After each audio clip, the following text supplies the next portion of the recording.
کاردانەوەکانی کوشتنی قاسم سولەیمانی و ئەبوو مەهدی موهەندیس درێژەیان هەیە و لا نوێترین لێدواندا عەبدولکەریم خەلەف وتەبێژی سەربازی سەرۆکوەزیرانی عێراق ڕایگەیاند میکانیزم و پلانی پێویستیان بۆ دەرکردنی سەربازی ئەمریکا لە عێراق ئامادە کردووە و حکوومەتی عێراق لە ئێستادا بە هیچ شێوازێک ڕێگا بە جموجوڵی هێزەکانی هاوپەیمانانیش نادا. خەلەف کوشتنی ئەبوو مەهدی موهەندیس و قاسمی سولەیمانی بە کارێکی بێعەقلانە ناوبرد کە لێخۆشبوونی نییە.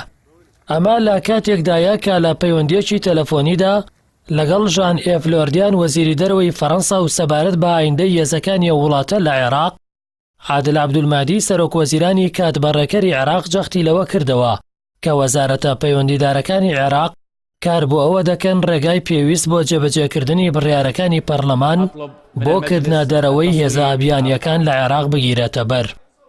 کوژرانی قاسم سولەیمانی ڕەوشی ڕۆژهەڵاتی ناوەڕاستی بە ئاقارێکی نادیاردا بردووە.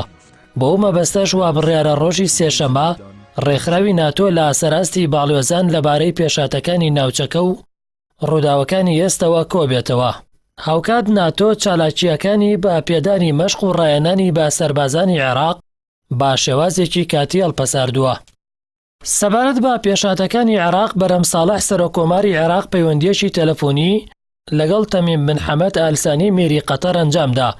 هەردوو سەرۆکیش جەختیان لە پێویستی دان بە خۆداگرتن و چڕکردنەوەی هەوڵە ناوخۆیی و جیهانیەکان کردەوە لە پێناو هێنانەکایی دیالۆگ وەک ئەڵتەرناتیڤێک بۆ ئەو ململانیانەی کە لە ناوچەکەدا سەری هەڵداوە.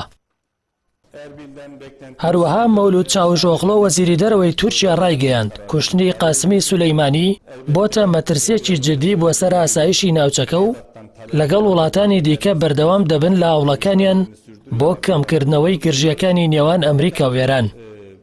لای خۆشیەوە وەزیری دەرەوەی سعودیە داوای پاراستنی ئارامی ناوچەکە و کەمکردنەوەی بارگرژیەکان دەکا. لە بەیاننامێکیشدا بۆریس جۆنسۆن سەرۆکوەزیرانی بەریتانیا دەڵێت قاسمی سولەیمانی وەکاری نائارامی ناوچەکە و کوشتنی هەزاران هاوڵاتی بێتاوان بووە و هەوڵی تۆڵەکردنەوەش تەنیا دەبێتە هۆی توند و تیشکردنی زیاتر لە ناوچەکەدا. جۆنسۆن ڕایگەیاندووە کە لەگەڵ ترەمپ و ماکرۆن و مێرکل پەیوەندیەکی تەلەفۆنی ئەنجامداوە و بۆ کەمکردنەوەی بارگرژەکانی ناوچەکەش لە پەیوەندیدایە. هاوکات داوای لە حکوومەتی عێراق کردووە کە ڕێگە بە مانەوەی هێزەکانی بەریتانیا بدات لە وڵاتەکەیدا. لەلایەکی دیکەوە ئیمانوێل ماکرۆن سەرۆکوەزیرانی فەڕەنسا پەیوەندیەکی تەلەفۆنی لەگەڵ دۆناڵد ترەمپ سەرۆکی ئەمریکا ئەنجامدا و نیگەرانی لەبارەی چالاکیەکانی سوپای قودس لە ناوچەکە دەربڕیوە. داواشی لە ئێران کردووە کە خۆی لە هەنگاوێک بپارێزێت کە بێتە مای نائارامی زیاتر لە ناوچەکەدا. ئەم هەموو کاردانەوانە لە کاتێکدایە کە ئێران هەڕەشەی وەڵامدانەوەی توندی هێرشەکانی ئەمریکا دەکا و ئێسحاق جانگیری دەڵێت بێگومان وەڵامی هێرشی سەربازی هەر سەربازی دەبێ، بەڵام تەنیا بەوەشەوە ناوەستین و هاوکات ترەمپ هەڕەشەی ئەوەی کردووە کە لە بەرامبەر هەر هێرشێکدا بۆ سەر بنکە و سەربازەکانیان 52 خاڵی ئێران دەکەنە ئامانج.